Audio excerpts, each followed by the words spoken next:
Hello and welcome back to another recipe episode. Today I'm going to be making a delicious chocolate date smoothie. There's 6 ingredients listed in the recipe. I add a bonus 7th, which is a shot of espresso because I love coffee and I love the flavor combination of espresso / coffee and chocolate. Let's go through the ingredients super quickly. I'm going to start over here with almond milk. I've featured this in so many of my recipe episodes. This recipe uses dates as one of the sweetening ingredients. I'll be using 4 of these guys, and they're actually quite old. I've had these dates in my pantry for quite a while. I'll show you in a second how I plan to soften these so that they don't really take a toll on my blender's blades. The other fruit that features in this episode are 2 very ripe bananas. These guys have been slowly ripening on my kitchen counter, and I love using bananas that are not frozen for smoothie recipes. There's 2 tablespoons of unsweetened cocoa powder, pretty straightforward. There's also 2 tablespoons of almond butter. I get the creamy variety and also unsweetened. And then a little sprinkle of cinnamon, just a 1/4 teaspoon. I'll be going over to my coffee bar. I'm sure many of you have seen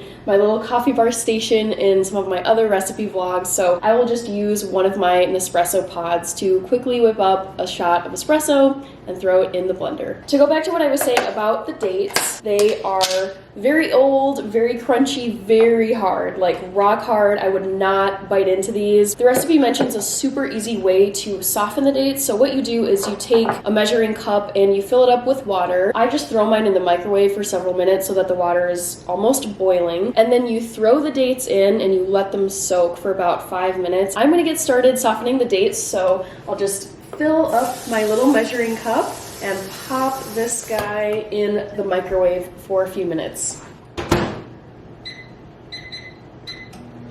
Just to give you a sense of how fibrous and tough these little dates can get if you just let them sit around. Here is what the inside looks like. So my goal here is to really break down these fibers on the inside. Alrighty, the water is pretty much boiling. That is exactly how hot I want this water to be. And then I'm just gonna, oh my gosh, jeez, did you see that? Let's see if I can get you a close-up of the bubbling. Anyways, we're gonna let these guys soak for a few minutes. My timer just went off for these dates. It is nice to see them opening up a bit. Once the dates are pulsed down, everything comes together pretty quickly. I would say this is the most time-intensive step. And of course, you can skip this step altogether if you buy super fresh dates and they don't need to sit in hot water to break down. Let's get this date water all poured out. Get a couple of cups going in here. All right, here we go. And then just start on a low speed.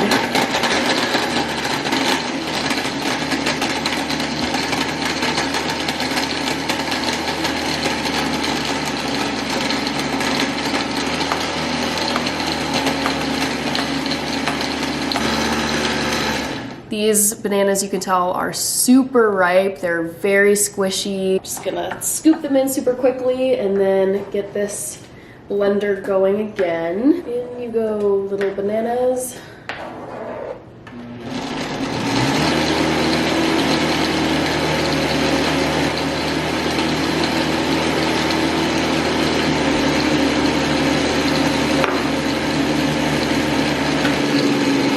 So the only things left to go are the unsweetened cocoa powder, unsweetened almond butter, the cinnamon, and the shot of espresso. I just whipped up the Nespresso pod. I go for this, I think it's Italiana. Oh no, it's Kazar. I've got this shot of Nespresso Kazar all ready to go. I think I'll start off with the 2 tablespoons of unsweetened cocoa powder. I always go for a little bit more cocoa powder than what the recipe calls for because I love the flavor of cocoa. Let's give you a close-up of this soupy looking almond butter. It's the variety where you have to stir it. You don't have to use almond butter for this. You can definitely sub in peanut butter. I think I'm just gonna eyeball the 1/4 teaspoon of cinnamon. Finally, the bonus ingredient, the Nespresso shot. So let's get that in there. I'm gonna get everything cleaned up and just prepared to enjoy a nice cup of this.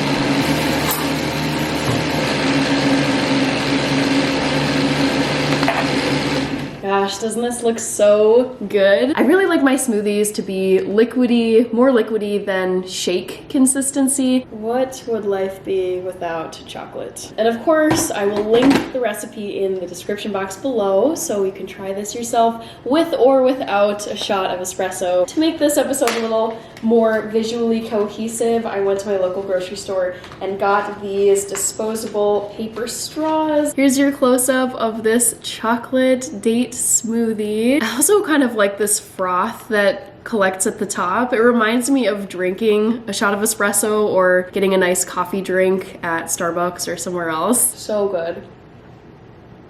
That is all for this chocolate date smoothie. Please go try it yourself. Also, if you enjoyed watching this smoothie recipe video, be sure to check out my beet smoothie vlog. Yes, I'm sure it sounds weird, but trust me, it is the best way to consume beets, which I actually don't like. I just feel great knowing that I'm drinking a smoothie that has vegetables in it. Go and check that out if you haven't already, and I will be sure to feature more smoothie recipes on this channel. Thank you so much for watching. Cheers to halfway dessert hacks, and wish me luck with marathon training over the next 18 weeks. I'll see you foodies in the next episode on this channel. Bye!